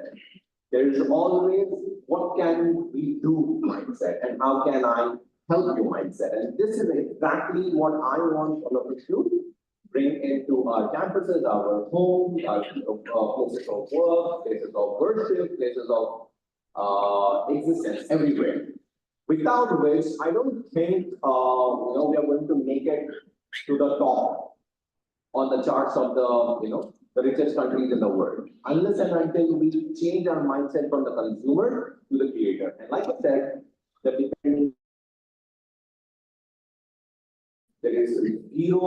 are zero people who are stopping you from doing it. It's not the government, it's not the policy, it's not the framework. We have literally every single thing right now in our hands that we need to make it happen. This is my last slide. How many of you heard of this country called Anguilla? I haven't. Anguilla is a tiny little country with, I think, a population of less than 30,000 people. 30,000 people. इतने तो हमारे दो-तीन campus में होता है लोग, नहीं? Yes. It's a tiny little country, and now interesting thing that happened to Anguilla recently is Anguilla. So every country gets a TLD, top level domain. Like India's TLD is. Come on, louder. It's correct. .in, right? US has .us. Saudi Arabia has .sa. UAE has .ae. So on and so forth, right? So every country has its own TLD. Okay, this is assigned by ICANN, which is a global registrar, depending on the name of the country. So accordingly, according to the rules of the nomenclature, this fine little country got this domain extension called .ai. Now, what do we know AI for? Artificial intelligence. Unfortunately, this country doesn't even have any idea that their country extension was going to short up. Okay, so 2 years ago, I think November 2021 is when ChatGPT actually, OpenAI actually announced ChatGPT, where everybody started to notice .ai, and the first thing that happened was everybody started buying the .ai extension. And now guess what? Last year, this domain name extension .ai was responsible for 10% of Angola's GDP economy. I don't know if it's cool, I don't know if it's weird, I don't know if it's awesome, I don't know what that is. But imagine domain name contributing to your GDP to the tune of 10%. Is it making sense? Now, what would you call this? Can we call this a natural resource? Was it like Anguilla discovered oil well? Was it like, they discovered gold reserve? Tell me. Was it like, they figured out, okay, there's a lot of gas under our land and we can start selling it and make money? Did that happen?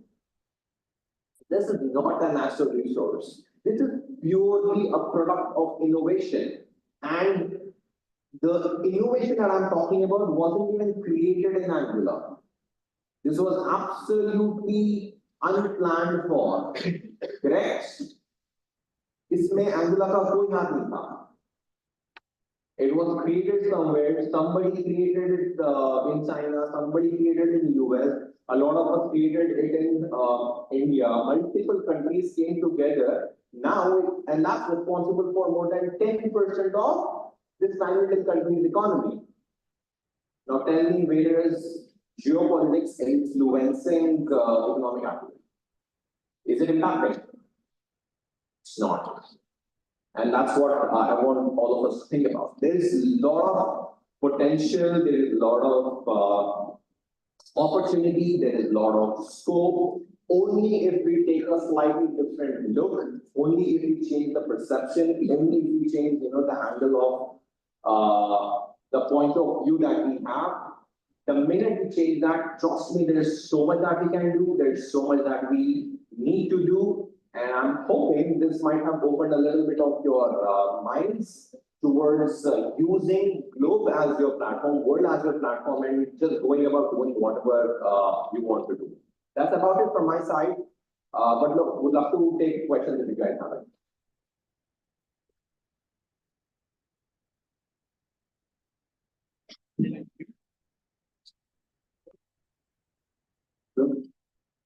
Hey, yeah. But for completing the branding is also important as well. Sorry, what is important? Branding Branding is important for competing. for any product to enter in the market.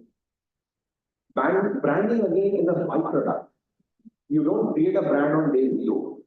Brand is what eventually you become when you continue to do what you do over a long period of time. Right? Branding is what you are known for. For example, if you are a latecomer in the class, right? So, what's your brand? That's it. You get it? Can we do that on day zero? Nobody can do it on day zero. But you do that consistently, you put in a lot of hard work to come late to the class every day, and you will be successful in keeping that brand for yourself. Right? And even long after your college is done, 10 years later, you meet with your friends, the only thing that they will remember about you is, you used to come late to the class. Google is there, I can't hear you. Google purposely is there. Okay, yeah. So Google can take over or acquire this company because of its network and branding. You want Google to acquire Perplexity? Not to acquire, but it could acquire or outcompete smaller startups. No. And this is the beauty of the world, okay? We all live in an extremely fair marketplace, okay? And the market is, and this market is created by people like you and I. I'll give you an example, and I keep giving you an example. I bore people with this example, and my most favorite example, and that's WhatsApp. Okay, when WhatsApp created the texting app, it wasn't the first app in the world, it wasn't the best app in the world. That wasn't, it did not have, enough backing, it did not have enough funding or whatever. The only one thing that WhatsApp did right was create a product that a lot of people really loved. You and I loved WhatsApp. WhatsApp, there were so many apps. There was Kik, there were so many messengers. Okay, and a lot of people used those messengers. But eventually, WhatsApp won. Now, the first attempt that all the tech majors in the world took or did was to compete with WhatsApp with their own products. Google came up with Google Hangouts, Google Hangout, Google Duo, Facebook tried with Facebook Messenger, Microsoft tried it with something else, Amazon was building something else. They saw a huge scope and opportunity, and they were trying to compete with WhatsApp. And they put in a lot of money, they put in a lot of people and all of that. And finally, we are talking about Googles and the Facebooks of the world, right? We all know Google has all the data in the world. Yes, Google has all the money in the world, controlling all the companies. Yes, and Google very well has all the best minds in the world, right? Super smart people. So if Google wanted, Google could have created or cooked up a better version of WhatsApp overnight.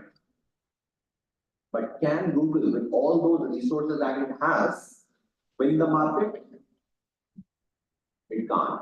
It did not actually, right? Now in the hindsight that we have data, we all know it did not work that way. It did not work that way. WhatsApp was created by two random people, Brian Acton and Yan Kong. These two guys, random people, they were jobless, they were not getting a job, which is where, they built this app and it worked out for them. If what you're saying is right, right? Google is powerful, Google has money, Google could even directly just put in all of that and conquer the market. No, it cannot. Which is where my point comes in the picture, right? Market is, we all stand a fair chance in this market because you and I create this market. So we cannot just stop working on what we want to work just because somebody else much bigger, much more smarter or much more wealthier is doing.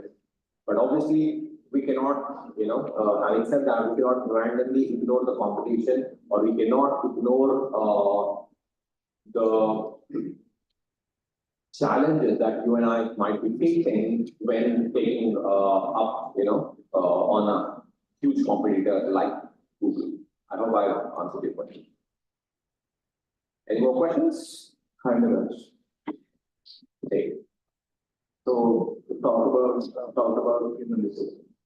But the fundamental thing I've been hearing from my childhood is brain drain. Like a lot of people are going Yes. abroad, they're getting location abroad. And seeing in my childhood, mobile like Lava, Blackberries, Yeah. but there's time. But they didn't invest in the Indian brands, they didn't invest in R&D, research and development.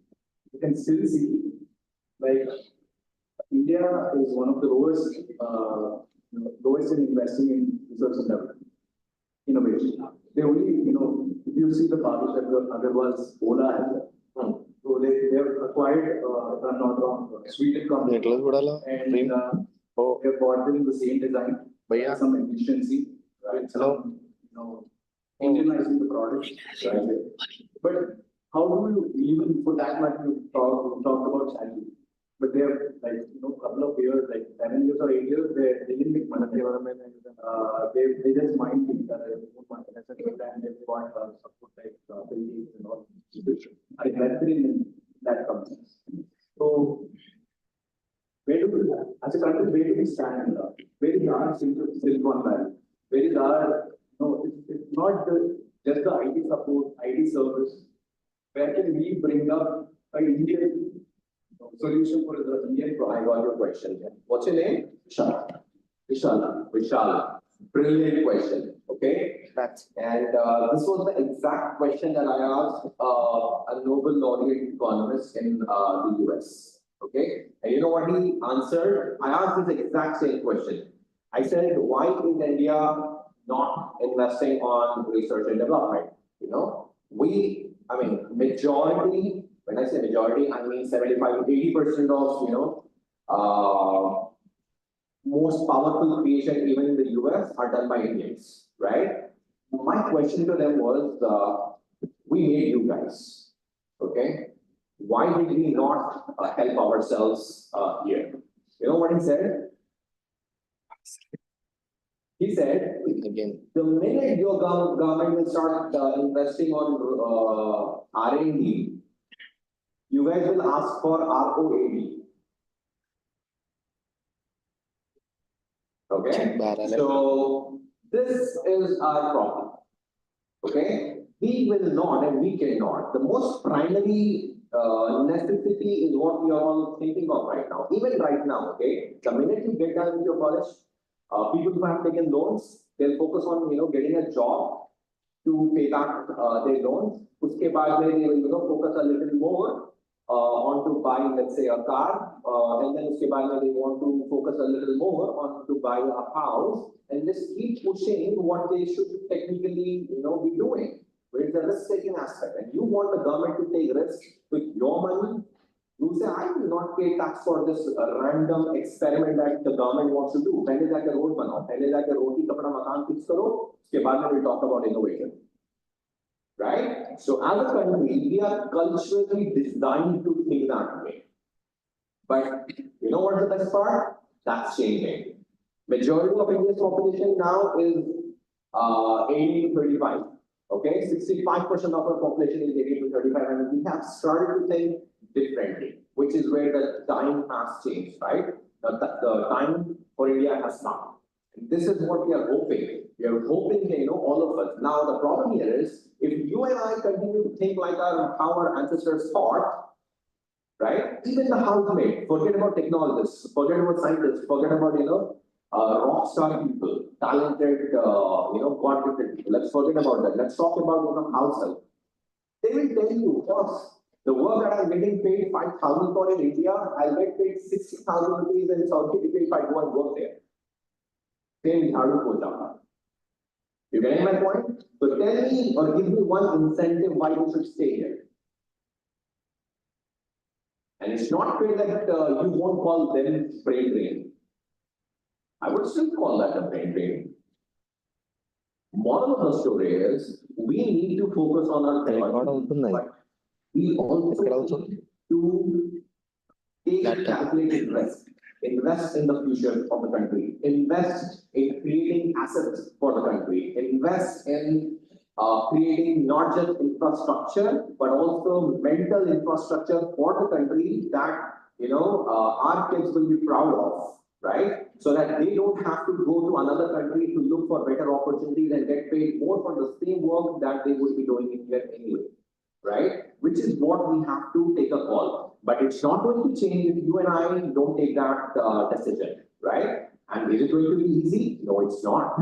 You might have to spend a lot of, sleepless nights on hungry stomach.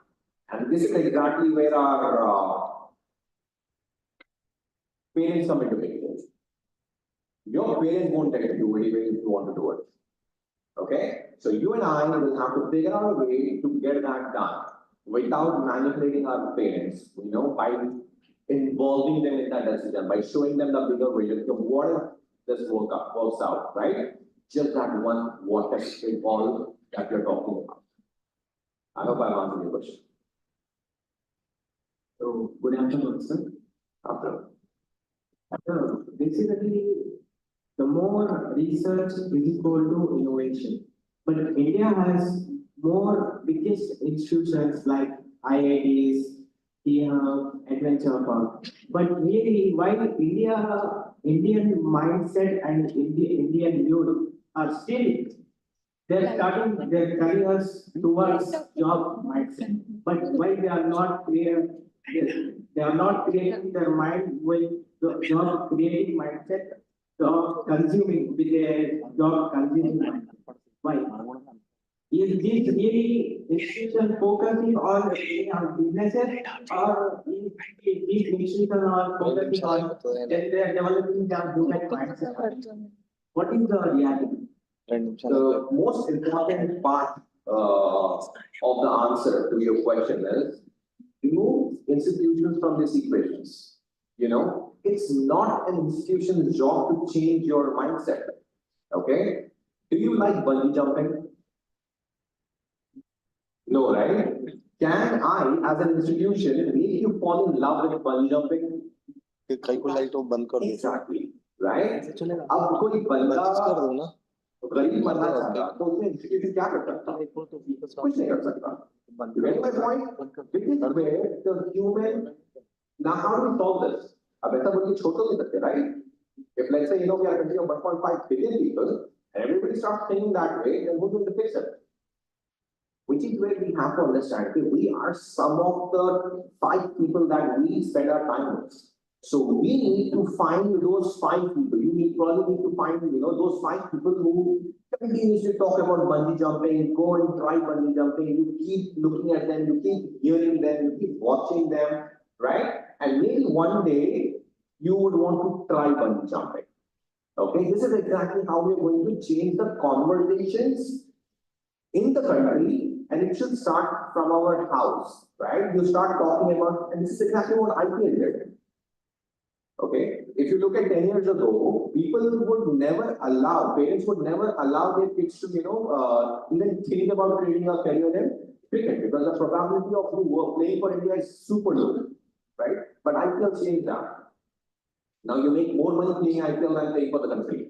So parents are like, take a job, right? So we need to celebrate those local success stories. We need to show our families, our parents, our relatives, etc., that this is super doable. Now look at the rewards, look at the risks versus rewards, and how can we make it work, right? Until and unless we change that conversation, we're not able to, we won't be able to change the mindset. And if we don't change the mindset, we are going to die poor.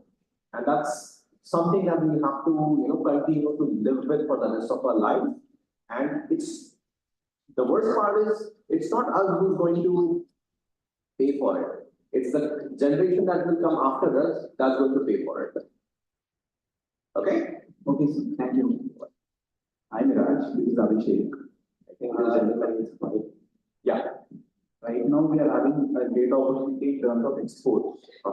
And world is looking at India to export so that even we can have a good economy. Right. And government is encouraging entrepreneurs for exports. So how to understand which country is in demand and where we can reach it. Also how to make connections in other countries so that our business works. So this is a super subjective question, okay? There are a lot of countries that need a lot of things, okay? And if you just look at, for example, there is a saying, right? When there is gold rush, when everybody is digging for gold, you don't go and dig for gold. You too don't just go and dig for gold. What do? You sell shovels, right? So the opportunity doesn't lie in you going and digging for gold, okay? And what I meant when I said being subjective is you have to identify your area of strength.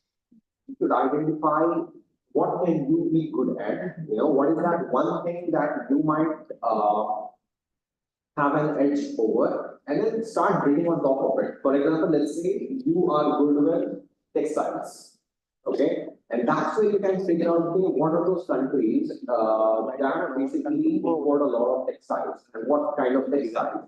And you figure out, you build on top of it, right?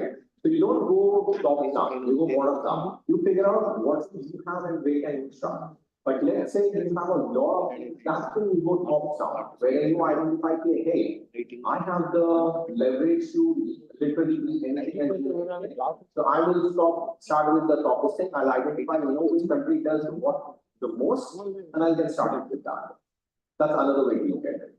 But both the ways, it's super subjective. It has to be research back, and as fancy as it might sound, it's obviously not,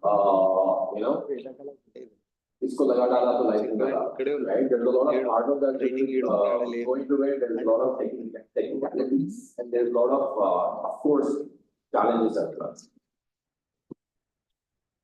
So hi, Venkat. Ashish here. First of all, thanks for that insightful question. For really insightful.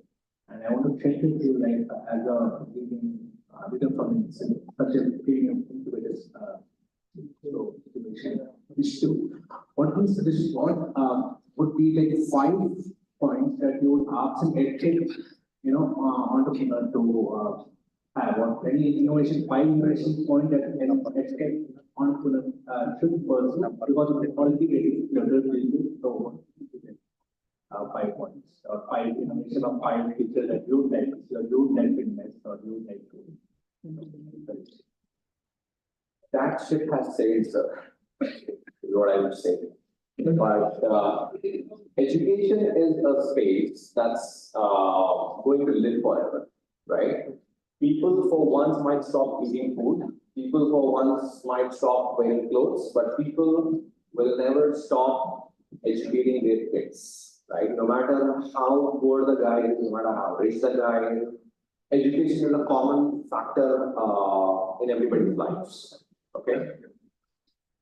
My life as an edtech entrepreneur for the past 11 years, I started India's first coding bootcamp. I sold it to iCollege Australia in 2019, which is Australia's largest edtech company. It's a public listed company.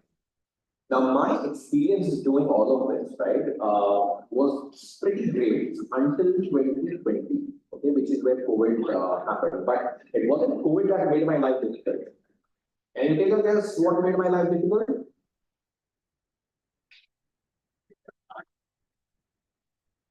Byju's. You know what? Everybody was like, hey, you started in 2013, White Hat Junior aa gaya, White Hat Junior, Byju White Hat Junior kharid liya, what are you doing? Why are you not as rich as them? Why are you not a billion-dollar company yet? Why are you not this? Why are you not that? People, random people who met me, random people who did not even know me started saying. Now, just to exactly where the pain point or the problem comes into play.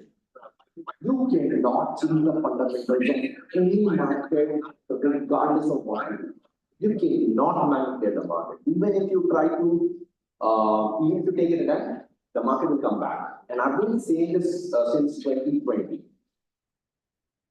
that this will come back and bite juice, right? I wasn't wanting it to happen, but I'm not lying. I see data, I read data, I analyze it, and that's how I do it.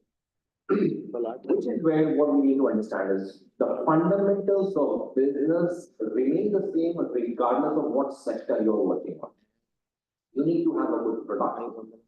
When I say good product, I'm talking about building something that people want, building something that people are willing to pay for. Like you and I would we expect our milk wala to give us milk for free? No, right? Then why do we expect an edtech company to give their courses for free to us? That only happens when you're not sure about the quality of that product.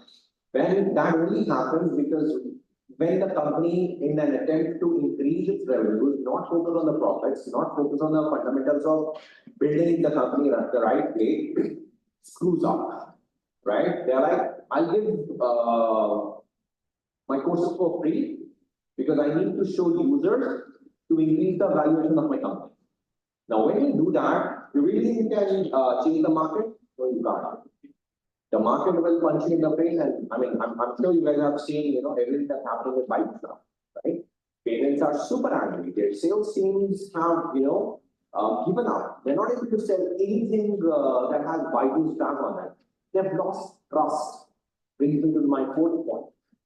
If you as a business haven't done these top three things right, trust me, no matter how much money you spend on the market acquisition, no matter how much money you spend as part of your brand building process, it all will flow down the drain, it will rush down the drain, and you will not be able to leverage any of that.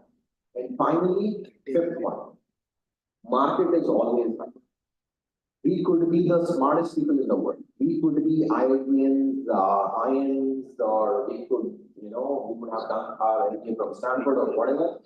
But never ever think the market does not know anything.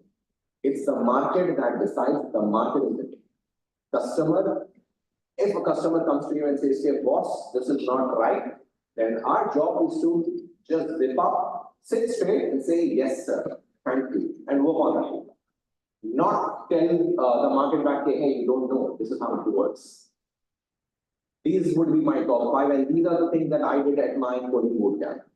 I took my coding bootcamp from 0 to whatever $1 million in 10 years time. Last year, September, we celebrated 10th year of the Apple school without spending one single rupee on paid marketing or advertising. 100% of that growth was organic. 100%. Even right now, if you just Google best coding bootcamp in India, the first result that you will see is the Apple school, which is where 80% of my business comes from. The rest 20% comes from referrals and word of mouth, etc. PR, blah blah blah. Point being, we have to understand we cannot manipulate the market, we cannot influence the market, we cannot exploit the market. You have to coexist with the market, and the market needs to respect you. And respect cannot be bought. It has to be. Now, I'll answer your question. Hi, this is Vasundhara. So I'm a founder of D-Hub. They are working for the specially able entrepreneurship. So my question is, just now you mentioned I'm not blind. So I don't want to discuss about it, but the stigma, the kind of stigma, do you agree with the stigma is playing a major role in entrepreneurship or in the empowerment of these majorly the marginalized sectors, about marginalized sectors. That is my first question. And give me 5 tools and ideas.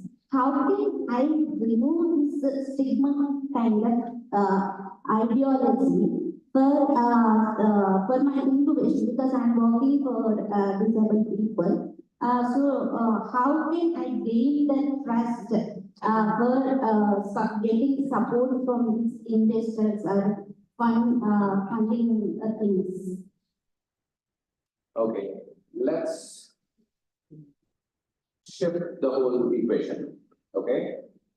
The first and the most important thing I think we need to do to remove any kind of stigma, okay? It's not just disability related stigma, or let's say gender related stigma, or mental health related stigma, or whatever related stigma. The most important thing that we need to do to remove any form of stigma is to create or start the conversation, right? The conversation should start, first thing. Second thing, when I say conversation should start, it cannot be that you say, hey, I'm this, and that's why I want to do this. Or, take a look at me, or, consider me because of this. The minute you do that, it's not going to serve the purpose at all, right? In my incubator, more than 66% of my incubatees, by the way, my incubator is focused only on students, right? We are India's largest ideas-based startup incubator for student founders, and we fund them. And I'm focusing on the funding part because India, people don't even trust freshers with jobs, and we are funding their companies, right? So we are changing the whole narrative here. And why I'm stressing on this fact? Because more than 66% of our incubators are women, and that's just a statistic, right? To me, I don't see if they are if it's a boy or a girl with an idea. I don't see they are white or black. I don't see they are able or disabled. I don't see anything. What matters to me is the quality of their idea. What matters to me is their vision. What matters to me is how much do you know your market. What matters to me is have you worked hard enough? Have you put in the amount of work and research that you need to put in for you to pick up that idea and work on it. Everything else doesn't really matter. So if somebody's coming to me and saying, hey, I'm a woman and I'm expecting some, let's say, relaxation in terms of this and that, just because of my gender, I would say, hey, I respect that. I'm sorry I can't do that, right? So that's very important to me personally, right?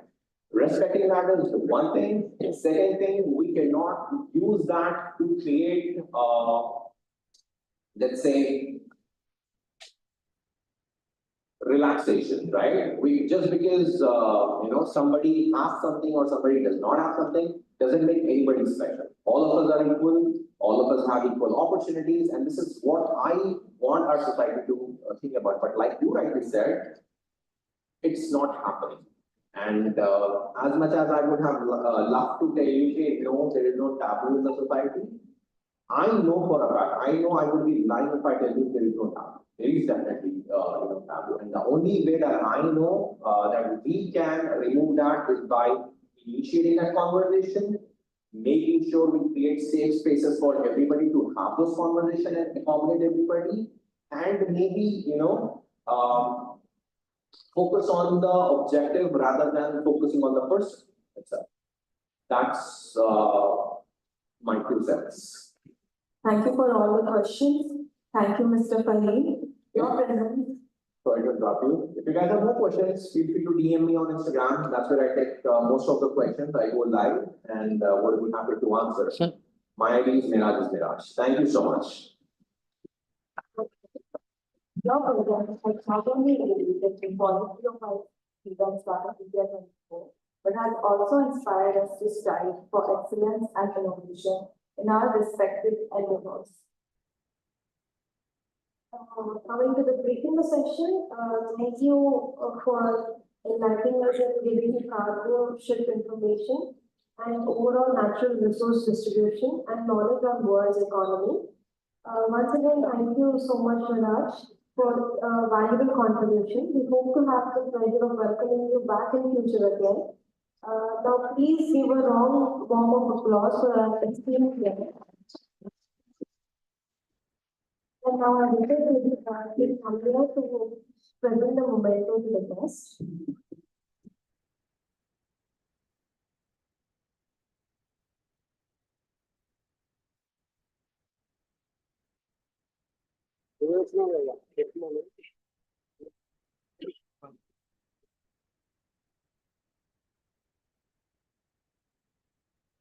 Now let us all break for lunch. Please return promptly in 1 hour. Enjoy your lunch.